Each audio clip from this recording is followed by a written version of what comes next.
대한민국 부동산 시장의 심장을 뛰게 하던 그 돈줄이 통째로 묶이기 시작했습니다.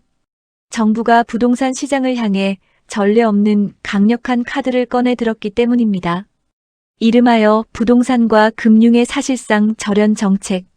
부동산 시장으로 흘러들어가는 금융의 핏줄을 원천 차단하겠다는 대선언입니다. 그 핵심에는 대출 총량 규제라는 거대한 장벽이 버티고 있습니다. 정부의 목표는 명확합니다. 가계부채 증가율을 강제로 억누르고 조여서 전체 가계부채 규모를 GDP 대비 80% 수준으로 반드시 낮추겠다는 것입니다. 이것은 우리가 흔히 겪어왔던 단순한 대출 축소가 아닙니다. 시중에 도는 돈의 양을 구조적으로 줄여나가겠다는 뜻이며 시장에 참여하는 모든 자금의 흐름 자체를 위축시키겠다는 일종의 경고입니다. 돈이 있어도 신용이 아무리 좋아도 은행 문턱에서 좌절할 수밖에 없는 이른바 금융절연의 시대가 시작된 것입니다. 정부는 이야기합니다.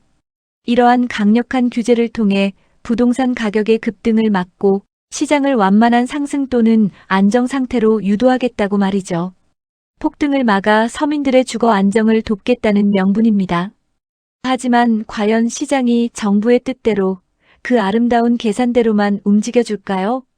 과거의 역사는 정부가 유동성을 강제로 통제했을 때 시장이 연착륙하기보다는 예상치 못한 거대한 부작용과 침체로 이어졌음을 똑똑히 보여주고 있습니다.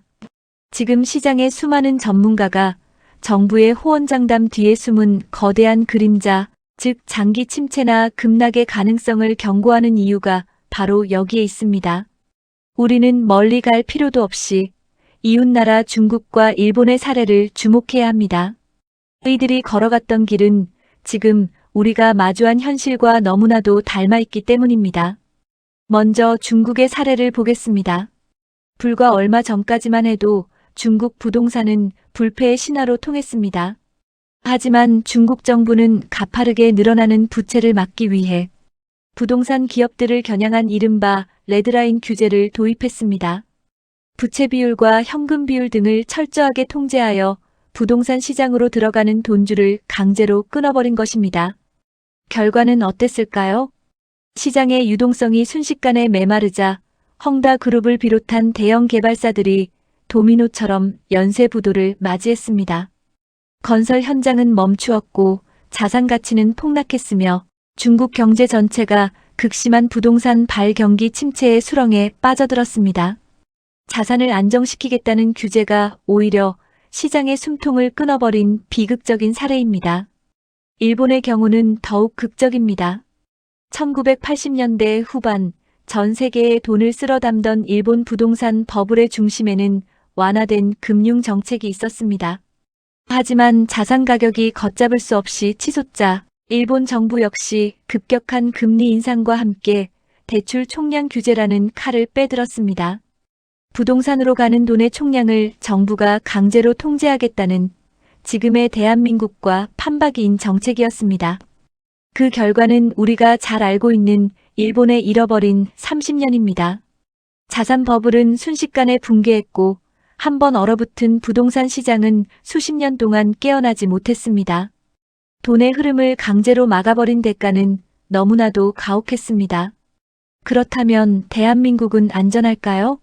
우리 공급망과 자산시장의 과거 흐름을 복기해보면 우리 역시 유동성의 법칙에서 단 한 번도 예외인 적이 없었습니다. 대한민국의 가계부채 증가율을 보면 지난 2015년과 2016년 당시 11%대라는 엄청난 고성장을 기록하며 부동산 시장의 대세 상승기를 이끌었습니다. 시중에 돈이 넘쳐나니 집값은 자연스럽게 밀려 올라갔던 것입니다. 그 이후 점차 하락세를 보이던 증가율은 코로나19라는 전 세계적인 위기 속에서 다시 한번 요동치게 됩니다. 경기 부양을 위해 전 세계가 제로 금리에 가까운 유동성을 풀자 그 돈들이 고스란히 부동산 시장으로 유입되며 유례없는 폭등장을 만들어냈습니다. 하지만 영원할 것 같던 유동성의 파티는 금리 인상이라는 브레이크를 만나면서 급격하게 멈추어 섰습니다.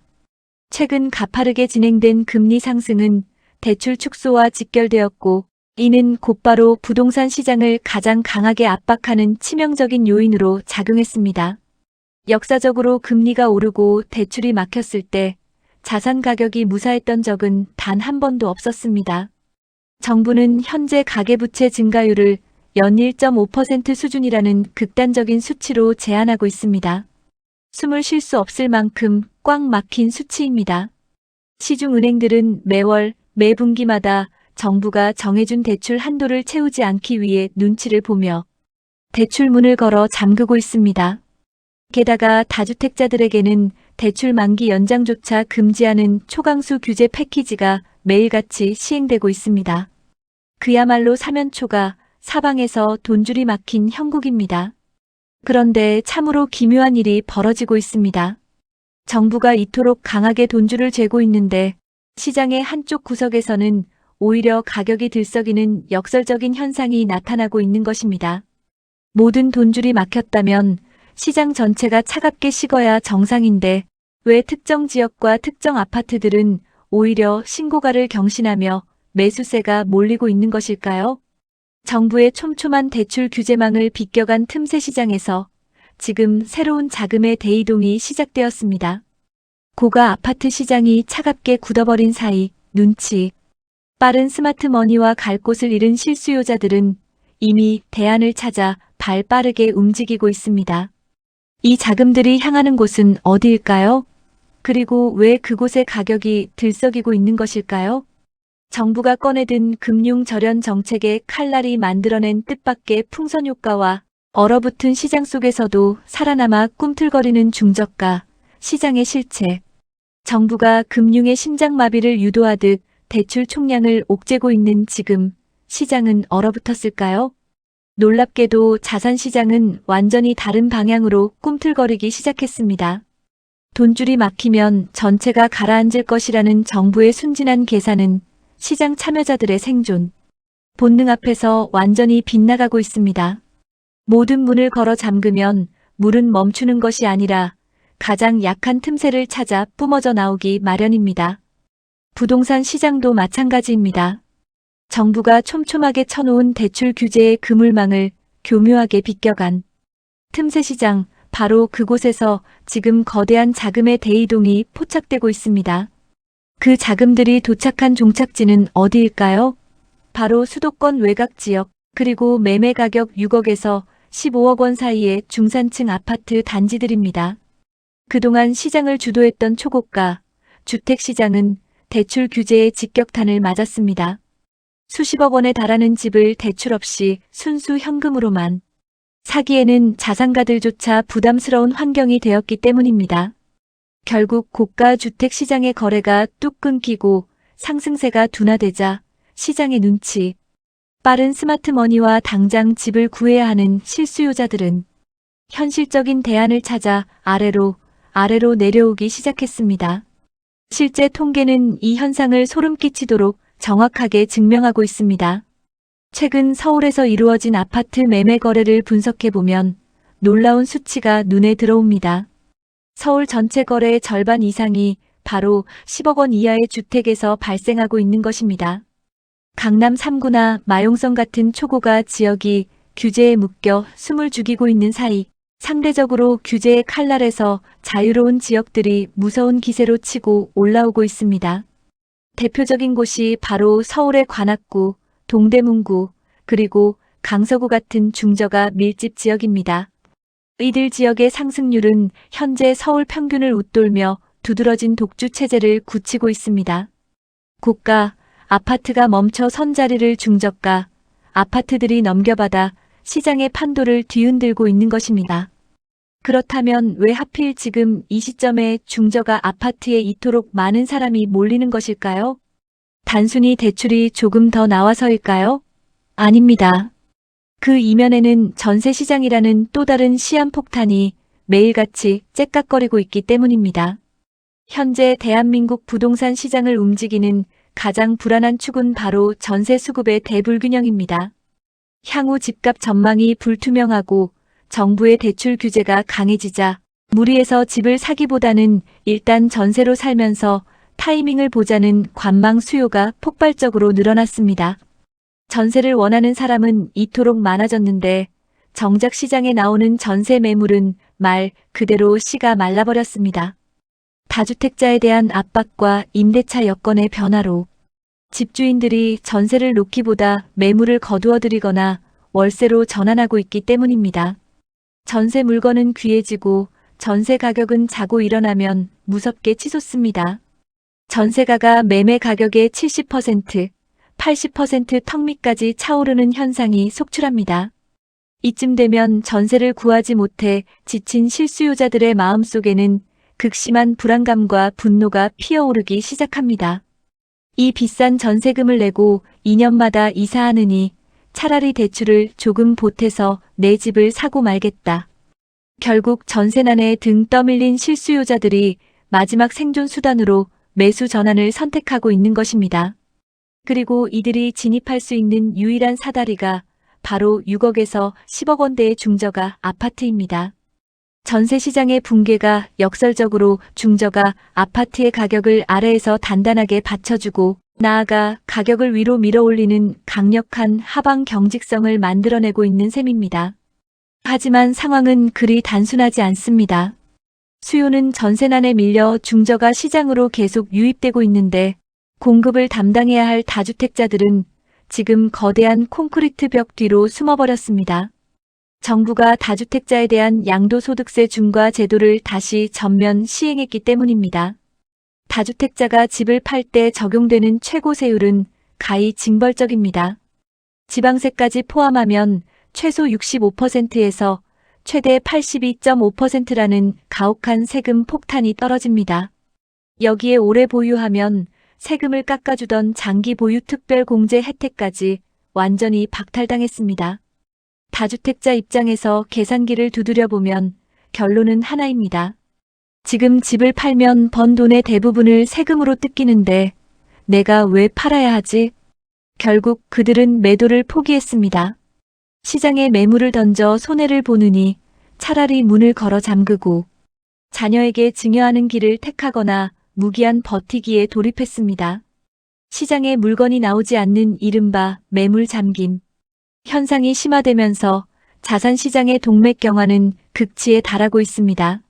사려는 사람은 줄을 섰는데 팔 수 있는 물건 자체가 완전히 증발해버린 것입니다. 그런데 여기서 우리는 아주 기묘한 변수 하나를 더 목격하게 됩니다. 최근 주식시장이 유례없는 급등세를 보이며 전국의 모든 자금을 블랙홀처럼 빨아들이고 있다는 소식 다들 들으셨을 겁니다.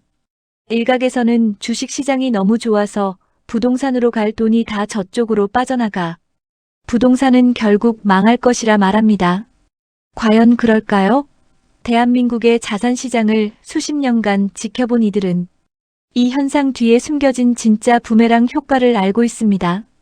대한민국 자산가들의 뇌리에는 아주 독특한 법칙이 각인되어 있기 때문입니다. 주식으로 번 그 엄청난 돈들은 과연 어디로 흘러가게 될까요? 그리고 그 돈들이 다시 부동산 시장으로 돌아올 때 과연 어떤 폭발적인 현상이 일어날까요? 대출 규제로 메마른 유동성, 세금으로 잠겨버린 매물, 그리고 주식시장에서 흘러나오는 거대한 자산의 재유입 스토리. 이 모든 복합적인 톱니바퀴가 맞물려 돌아가는 최종 결론과 앞으로 다가올 철저한 지역별 양극화의 생존 지도를 지금부터 시원하게 열어드리겠습니다. 최근 주식시장의 이례적인 급등은 과연 부동산 시장의 종말을 고하는 신호탄일까요?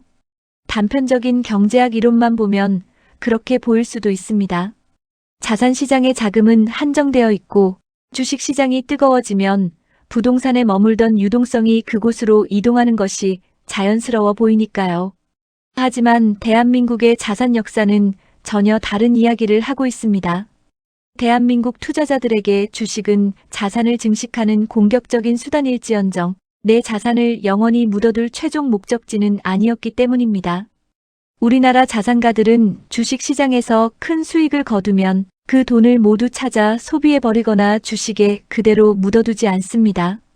짜릿한 수익을 맛본 스마트머니가 향하는 궁극의 종착지는 결국 그들이 가장 안전하고 확실하다고 믿는 부동산이라는 실물 자산입니다. 이것이 바로 대한민국 자산시장만의 독특한 자산 제휴입 법칙입니다. 주식시장의 호황은 부동산의 자금을 빼앗아가는 경쟁자가 아닙니다. 오히려 미래의 어느 시점에 부동산 시장을 하방에서 강력하게 지지하거나 특정 지역의 가격을 다시 한번 밀어 올릴 수 있는 엄청난 규모의 예비 유동성을 확충하는 과정인 셈입니다. 주식으로 체력을 키운 거대한 자금들이 지금 숨을 고르며 부동산 시장의 진입 타이밍을 매섭게 노리고 있습니다. 자, 이제 우리는 정부가 강제로 심장 타격을 가한 이 부동산 시장의 전체적인 판을 읽어낼 수 있어야 합니다. 지금 시장은 단순히 오른다, 내린다의 1차원적인 구조가 아닙니다. 거대한 4가지의 톱니바퀴가 서로를 맞물며 기묘하게 돌아가는 복합 고차방 정식입니다. 첫째, 정부의 강력한 대출 규제는 시중의 유동성을 강제로 감소시키며 시장의 상단을 억누르고 있습니다.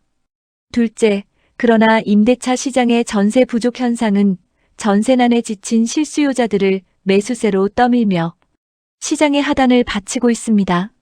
셋째, 다주택자에 대한 세금 강화는 시장의 유통 물량을 완전히 얼려버리는 매물 잠김 현상을 초래했습니다.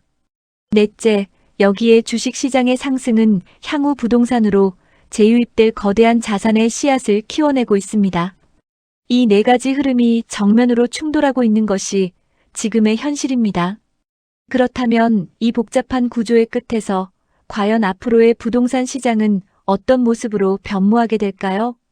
과거처럼 서울 전체가 혹은 전국이 동시에 불타오르는 대폭등 장세가 다시 올 수 있을까요? 아니면 일본처럼 모든 자산 가치가 신기루처럼 사라지는 대폭락 장세가 올까요? 단언컨대 둘 다 아닙니다. 앞으로 우리가 마주할 미래는 단 한 단어로 요약됩니다. 바로 철저한 지역별 양극화입니다. 시장 전체가 같이 움직이는 시대는 끝났습니다.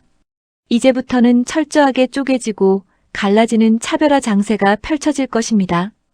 먼저 대한민국 부동산의 상징인 강남을 비롯한 초고가, 핵심 지역을 보겠습니다.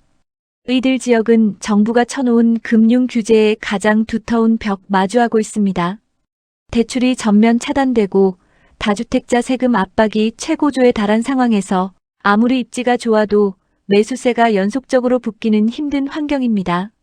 따라서 이들 핵심 고가 지역은 당분간 거래가 극도로 위축된 채 가격이 정체되거나 완만한 약세를 보이는 숨고르기 국면에 진입할 가능성이 매우 높습니다. 자산의 무게가 너무 무거워 돈줄이 막힌 환경에서는 쉽게 움직이지 못하는 것입니다. 반면 우리가 눈여겨봐야 할 곳은 따로 있습니다. 바로 대출 규제선인 10억 이하의 방어벽 내에 위치하면서도 실질적인 인구 유입과 개발 호재를 가진 지역들입니다.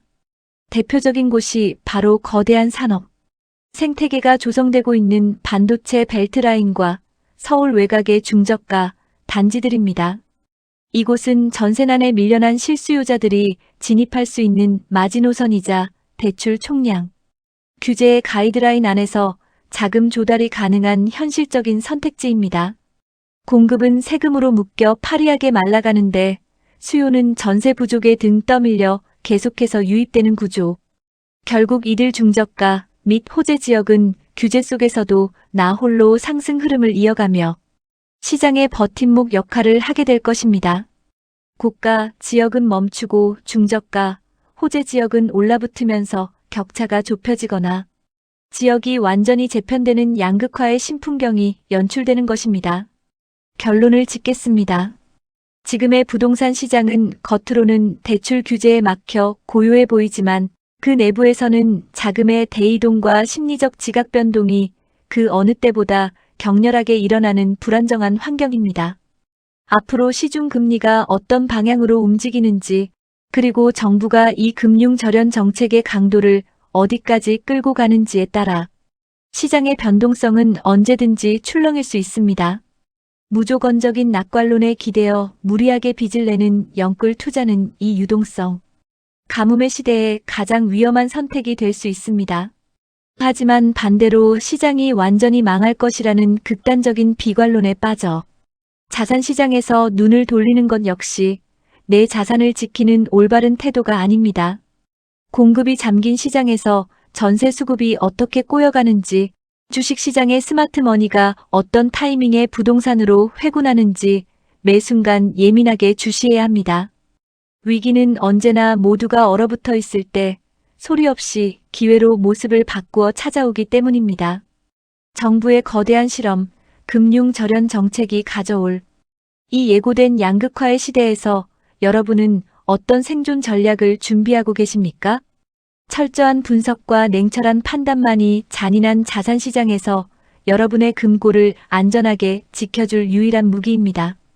오늘 준비한 분석은 여기까지입니다. 당신의 자산을 지키고 부의 기회를 열어주는 비밀 금고, 다음 시간에 더 날카롭고 유익한 시황 분석으로 찾아뵙겠습니다. 구독과 좋아요, 그리고 알림 설정은 여러분의 금고를 채우는 첫걸음입니다. 끝까지 시청해주셔서 감사합니다.